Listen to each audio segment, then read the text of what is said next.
Welcome to our tutorial about multi-lines. This tool is found via the Draw menu. Scroll down to Multi-Line and select it to activate it. Let's create a couple lines. Right-click and Enter to close the tool.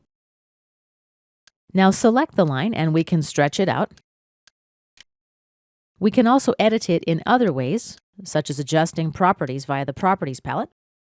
For example, the justification, top, zero, and bottom, the scale,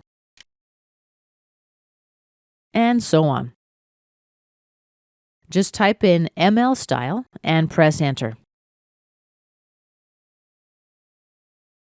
The Multi-Line Style dialog window opens. Click New to create a new style, and let's give it a name. We'll call it My Style.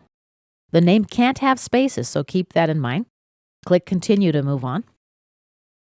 So far, we've got two elements, offset at 0.5 and minus 0.5 units.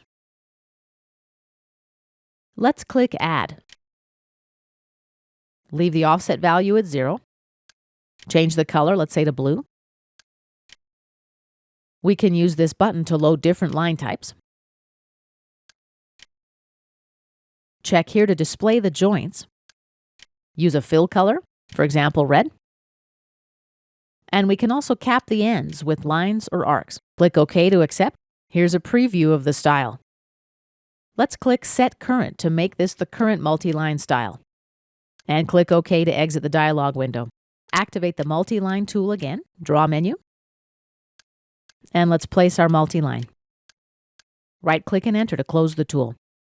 Fast and easy.